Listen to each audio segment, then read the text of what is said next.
ہے مومنوں کے دل کا اجالا شان رمضان، ہے مومنوں کے دل کا اجالا شان رمضان، ہے سارے مہینوں سے، ہے سارے مہینوں سے نرالا شان رمضان۔ ناظرین آپ کا خیر مقدم ہے، سیگمنٹ ہے آپ کے مسائل اور ان کا حل۔ اللہ کا بے پایاں احسان ہے کہ اللہ رب کریم نے ہمیں ماہ رمضان المبارک عطا فرمایا ہے۔ دعا ہے کہ جتنے گزشتہ روزے ہیں وہ اپنی بارگاہ میں اللہ رب کریم قبول فرمائے، جو اس میں ہم سے دانستہ نادانستہ غلطیاں کوتاہیاں ہو گئی ہیں پروردگار عالم اسے معاف فرمائے۔ اس سیگمنٹ میں ہم آپ کے سوالات کو شامل کرتے ہیں اور لائیو آپ کے سوالات کے جوابات کے لیے قبلہ مفتی محمد اکمل مدنی صاحب تشریف فرما ہوتے ہیں۔ آپ کے جیسے ہی سوالات انشاءاللہ آنے شروع ہوں گے مفتی صاحب کی خدمت میں پیش کر دیں گے، اور وہ بہت سے سوالات جو آن لائن آپ کیا کرتے ہیں وہ بھی مفتی صاحب کے پاس ہوتے ہیں، جیسے ہی ہمیں وقت ملتا ہے ہم ان میں بھی شامل کر لیتے ہیں۔ تو اس سے پہلے کہ ہم آپ کی کال شامل کریں، مفتی صاحب آپ کے پاس جو سوالات موجود ہیں ان میں سے چند کے جوابات۔ بسم اللہ الرحمن الرحیم۔ کسی نے پوچھا تھا کہ کیا تراویح میں دیکھ کر قرآن پڑھ سکتے؟ دیکھیں فقہ حنفی میں یہ منع ہے، کیونکہ امام اعظم رضی اللہ تعالیٰ عنہ کے نزدیک دیکھ کر قرآن پڑھنا یہ تعلیم و تعلم میں آتا ہے، جیسے علم سیکھنا سکھانا، اور تعلیم و تعلم یہ نماز میں عمل کثیر کہلاتا ہے۔ اچھا، عمل کثیر کا مطلب یہ کہ ایسا عمل کہ دیکھنے والا سمجھے کہ شاید یہ نماز میں نہیں ہے، تو اس سے نماز فاسد ہو جاتی ہے، ٹوٹ جاتی ہے۔ لہٰذا جو فقہ حنفی سے جی احناف اہل سنت سے تعلق رکھتے ہیں وہ ہرگز اس کو فالو نہیں کریں۔ ایک بھائی نے پوچھا تھا کہ ہم 10 روزہ تراویح میں شرکت کرتے ہیں تو کیا اس کے بعد مزید رمضان کے راتوں میں تراویح پڑھنا لازم ہوگا؟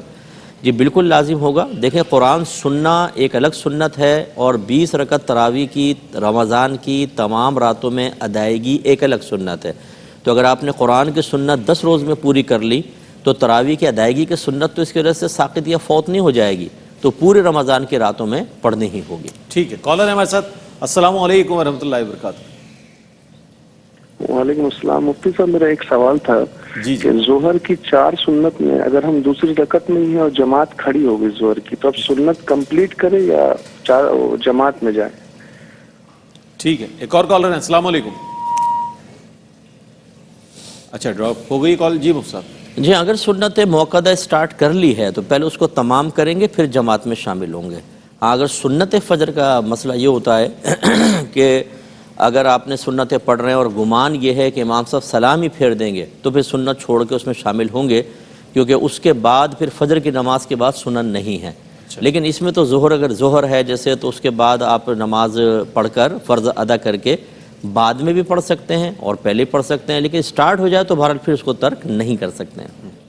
اچھا مفتی صاحب یہ چیز معلوم کرنی تھی کہ ظہر میں بھی ایک صاحب نے 4 سنت پڑھ لی، فرض نہیں پڑھی، لیکن سفر پہ روانہ ہو گئے، اور وہ ظہر کا وقت تھا، تو وہ کہتے ہیں کہ کیا جا کر میں قصر پڑھوں ظہر کے فرائض کی، یا پھر پوری نماز ادا کرنی؟ جی ہاں، اصل میں ادائیگی کے وقت کا اعتبار ہوتا ہے۔ اچھا جی ہاں، اگر گھر پہ تھے ظہر کا وقت تھا نہیں ادا کی، لیکن سفر کے اندر ادا کر رہے ہیں تو پھر سفر کی نماز بن جائے گی وہ۔ ٹھیک ہے، بالکل ایسے جیسے کوئی بہن ظہر کی ابتدائی حصے میں پاک تھیں، نماز ادا نہیں کی، لیکن آخری حصے میں ناپاک ہو گئیں، حیض اسٹارٹ ہو گیا، یہ نماز معاف ہو جائے گی۔ ٹھیک، حالانکہ پہلے پڑھ سکتی تھی، تو آخری جب ادا کرتے ہیں نا تو اس وقت کا اور اس حالت کا اعتبار ہوتا ہے۔ ٹھیک۔ کالر ہے ہمارے ساتھ۔ السلام علیکم۔ السلام علیکم۔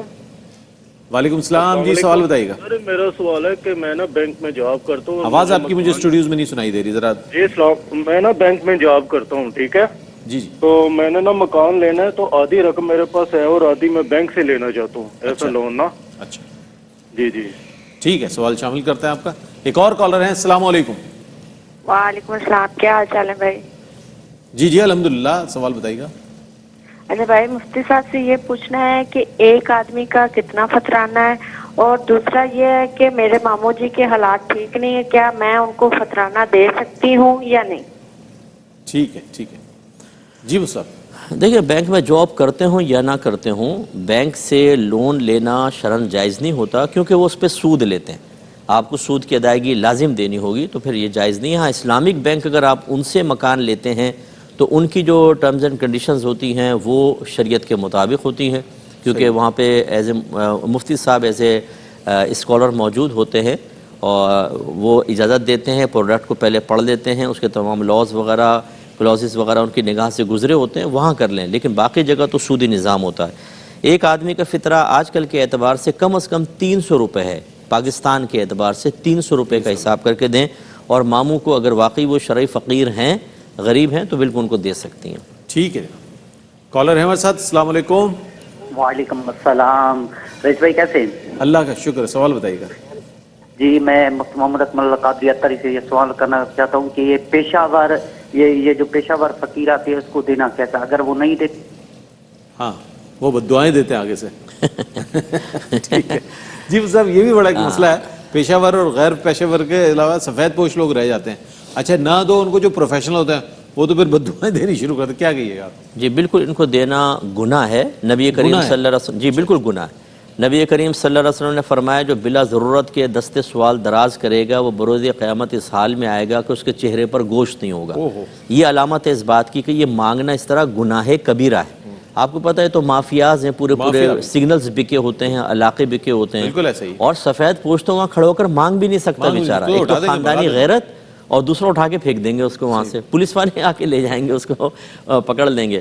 عام آدمی تو مانگ ہی نہیں سکتا بیچارے، جتنے ہوتے ہیں۔ اچھا یہ روپ بدل بدل کر آتے ہیں، زبردست قسم کے برقعے اور اپ ٹو ڈیٹ نظر آئیں گے، مرد نے پینٹ شرٹ پہنی ہوئی ہے، بچوں کو بڑے پیارا سوٹ اس کے بیگ لٹکا کر، اور یوں تاکہ بھئی ہم تو بڑی اچھی پوش فیملی سے تعلق رکھنے والے ہیں، حالات ایسے ہو گئے، ایسے ایسے ٹیکٹ سے آتے ہیں کچھ انتہائی۔ مسجد میں کھڑے ہو جاتے ہیں صف میں، کیا کہیے گا کم ان از کے کم؟ لیے؟ ہاں یہ تو ویسے گناہ ہے۔ مسجد کے سائل کو دینا تو علماء نے فرمایا اگر 1 روپیہ آپ دیتے ہیں تو 70 روپے اور خرچ کریں تاکہ اس گناہ کا کفارہ اگر وہ ہو جائے۔ مسجد کی حدود سے باہر بھی ہو تب بھی مطلب اگر بغیر مانگے حدود سے باہر ہے تو پھر اگر پیشہ ور ہے تو اس کو نہ دیں، وہ تو وہی مسئلہ ہے، لیکن اگر مسجد میں کھڑے ہو کر مانگتا ہے تو یہ تو بدرجہ اولا گناہ ہو جاتا ہے، تو بالکل اس سے اجتناب کریں، اور ایسے لوگوں کی بد دعاؤں سے کوئی فرق نہیں پڑتا۔ جب ایک خلاف شرع کام کر کے آپ کو خلاف شرع کام میں تعاون پر ابھار رہا ہو تو بالکل اس کی بد دعا کا اعتبار نہیں۔ آپ کو کہے یار میں نے وہ موبائل چھیننا ہے، مجھے گن دلوا دو، آپ کہیں نہیں بھائی یہ تو گناہ ہوتا ہے، وہ کہے تیرا باپ مر جائے، تیری ماں مر جائے، تو کیا بد دعا سے ڈر کے تو گن دلوا دیں گے کہ جا تو لوٹ لے؟ تو یہ ان کی بد دعاؤں کا بالکل کوئی اعتبار نہ کریں۔ مفتی صاحب کی بات لوگوں کے دلوں پر اثر کرتی ہے۔ میں نے یہ سوال قصدن کیا کیونکہ لوگ بڑے ہمارے ٹچی ہیں، کہتے ہیں یار بد دعائیں دے رہا ہے، دے دلا کے جان چھڑا لو اس سے یار کسی طرح۔ لیکن مفتی صاحب نے جو بات کہی ہے، آپ بالکل ان کی بد دعا سے ہونے والا کچھ نہیں ہے، آپ صحیح مستحق کو دیں۔ اچھا ہمارے ساتھ کالر ہیں، السلام علیکم۔ السلام علیکم۔ وعلیکم السلام۔ جی فرمائیے گا، سوال کیا ہے آپ کا؟ نا لوگ کہتے ہیں کہ اسٹرابری کھانا حرام ہے، کیا یہ سچ ہے؟ اور میرا دوسرا سوال یہ ہے کہ اگر ہمارے گھر میں 4 بھینسیں ہیں، اس کا ہم دودھ پیتے بھی ہیں اور تھوڑا سا بیچ بھی دیتے ہیں، اس سے ہمیں کتنی زکوٰۃ دینی چاہیے؟ ٹھیک ہے، دوسرا سوال آپ کا پہنچ گیا مفتی صاحب کے پاس، اور یہ بڑا سوشل میڈیا پر وائرل ہے آج کل ایک چیز، اسٹرابری کھانا کے حوالے سے کہنا ہے حرام ہے وہ۔ اب وہ ایک پھل ہے بیچارہ، اس کے لیے اتنے مسائل پیدا کر دیے۔ پتہ نہیں کہاں سے نکال کے لاتے ہیں لوگ، ایک نئی شریعت وضع کر لیتے ہیں۔ وہ ایک پھل ہے، اس میں کوئی مسئلہ نہیں ہے، وہ پھل ہے، اس میں کیا پرابلم ہوا؟ اچھا وہ اسٹرنگرے فش جو ہے، اس کے اوپر ایک ہوسٹ تھیں کوئی، وہ چلی گئی فشریز کے اندر اور وہ کہہ رہی ہیں یہ کھانا حرام ہے بالکل۔ اچھا حرمت کا کہاں سے پتہ چلا؟ یہ مچھیرے کہہ رہے ہیں حرام ہے، مچھیرے کہہ رہے ہیں، یہ ان کا سورس ہے، مطلب ایک سورس آف نالج جو ہے۔ تو یہ وہ اسٹرنگرے فش بھی بالکل جائز ہے، جس کو مچھلی کہتے ہیں وہ جائز ہوتا ہے۔ اور اس طرح اسٹرابری تو پھل ہے، پھل کہاں سے حرام ہو گیا؟ کوئی مسئلہ نہیں ہے۔ اور یہ کہتی ہیں کہ جانور ہم نے پالا ہوا ہے، دودھ بیچتے ہیں، کچھ پی بھی لیتے ہیں، تو وہ کوئی جانور تجارت کا مال نہیں ہے، یہ دودھ ہے۔ اگر آپ دودھ بیچتے ہیں اس سے انکم ہوتی ہے، گھر میں خرچ ہو جاتی ہے تو کوئی مسئلہ نہیں ہے۔ اگر سال کے آخر تک بچی رہتی ہے اور وہ اکیلی یا دیگر نصاب کے ساتھ مل کر یعنی دوسرے مال کے ساتھ مل کر نصاب کے برابر ہو جائے تو زکوٰۃ بنے گی، ورنہ اگر تھوڑا بہت آتا ہے اور گھر میں خرچ ہو جاتا ہے تو کسی چیز پر زکوٰۃ نہیں ہے۔ ٹھیک ہے، کالر ہیں، السلام علیکم۔ وعلیکم السلام ورحمۃ اللہ وبرکاتہ۔ ماشاء اللہ، جی جناب سوال بتائیے گا۔ میرا مفتی صاحب کو بھی سلام۔ وعلیکم السلام۔ وعلیکم السلام۔ میں سعودی عربیہ سے بات کر رہا ہوں، میرا نام غلام شبیر ہے، میں نے زکوٰۃ کے بارے میں پوچھنا ہے رئیس صاحب۔ جی فرمائیے۔ میرا سوال یہ ہے کہ میری جو وائف ہے نا، اس کے پاس یعنی میری طرف سے 12 تولے سونا ہے اس کے پاس، اور میں نے اپنے بچے کی بھی شادی کی ہے، اپنی بہو کو 2.5 تولے سونا دیا ہے اس کے علاوہ، یعنی جو میری وائف کے پاس ہے تو ہے، ٹھیک ہے، اور اس کو 2.5 تولے سونا دیا ہے میں نے اپنی بہو کو۔ اور دوسری بات یہ میری والدہ ماجدہ کے پاس جو ہے نا 6 ماہ سے کی بالیاں بھی اس کے کانوں میں ہے، میں اس کی بھی زکوٰۃ ادا کرتا ہوں، میرا پوچھنے کا مقصد یہ ہے جو 2.5 تولے میں نے بچے کو دیا ہے یا اس کی بیگم کو دیا ہے جی جی وہ میرے ذمے ہے یا اس کی زکوٰۃ میں ادا کروں یا وہ کرے گا؟ اور والدہ والی جو 6 ماسے کی بالیاں ہیں وہ تو میں ادا کرتا ہوں، لیکن کیا اس کے ذمے ہے یا میرے ذمے ہے؟ یہ سب ملا کے وائف کا اور بہو کا اور والدہ کا. ٹھیک ہے، شامل کرتے ہیں. جی مصطفیٰ. دیکھیں بعض اوقات آدمی ایک چیز اچھا سمجھ کے کر رہا ہوتا ہے لیکن علم دین نہ ہو تو خرابیاں پیدا ہوتی ہیں. جب زکوٰۃ کا حساب کرنا ہوتا ہے ہر فرد اپنا اپنا الگ الگ حساب کرے گا، ٹھیک ہے نا. ان کی زوجہ کے پاس جیسے 12 تولہ ہے، ان پہ زکوٰۃ بنے گی کیونکہ 7.5 سے زیادہ ہے، اور وہ بیوی ہی ادا کرے گی سال کے بعد، ان شوہر پہ کوئی ذمہ داری نہیں ہے. ماں کی تو صرف 6 ماشا کی بالی ہیں، اس پہ تو بالکل زکوٰۃ نہیں بنے گی، جو ادا کرتے چلے جا رہے ہیں. جی وہ زکوٰۃ نہیں ہے ہی نہیں اس کے اوپر، یہ نفلی صدقہ ہوتا چلا جا رہا ہے، اس پہ زکوٰۃ بنتی نہیں ہے. تو لہٰذا اور جو بیٹے بہو کو دے دیا وہ بہو اس کی مالکہ ہے، اور وہ ہے کم، نہ بہو پہ زکوٰۃ واجب ہے نہ ان پر واجب ہے. پہلے ہمیشہ زکوٰۃ کے مسئلے سیکھیں. یوٹیوب پہ چلے جائیں، اس پہ لکھیں زکوٰۃ کے مسائل بائے مفتی اکمل، وہ کلپس ایک دفعہ سن لیں تو انشاءاللہ فائدہ ہوگا. بہت اچھی بات ہے، بہت اچھی بات ہے. قبلہ آپ کی تشریف آوری کا بہت شکریہ. آپ تشریف لاتے ہیں، روزانہ رہنمائی فرماتے ہیں. ہمارے لاکھوں کروڑوں ناظرین جو ہیں ARYQ سے منسلک لوگ جو ہے سال ہر سال سے آپ کو دیکھ رہے ہیں، پسند کرتے ہیں، آپ کے مسائل سن کر اپنے بہت سے مسائل کو حل کرتے ہیں. اور اسی طرح ناظرین یہ سلسلہ جاری و ساری رہے گا انتہائے رمضان تک. مفتی صاحب تشریف فرما ہوں گے. آپ اپنے سوالات کو نوٹ ڈاؤن کر لیا کریں تاکہ جب یہ سیگمنٹ آغاز ہو، بہت زیادہ بڑے وقت کا سیگمنٹ نہیں ہوتا لیکن سب کو شامل کرنا بھی ممکن نہیں ہوتا، محال ہوتا ہے ہمارے لیے. تو جو نہیں شامل ہو پاتے ہیں ان سے معذرت، انشاءاللہ وہ ٹرائی کریں گے تو کل اس پروگرام کا ضرور حصہ بن سکیں گے. اس کے ساتھ ہی اپنے میزبان محمد رئیس احمد کو اجازت دیجیے. کل انشاءاللہ رحمت سحر میں مرحبا یا مصطفیٰ سیزن 13 میں آپ سے ملاقات ہوگی. کل تک کے لیے اللہ حافظ.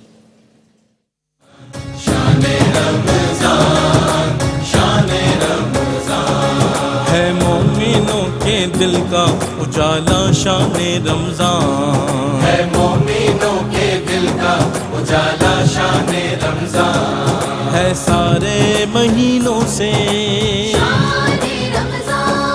ہے سارے مہینوں سے نرالا شان رمضان، ہے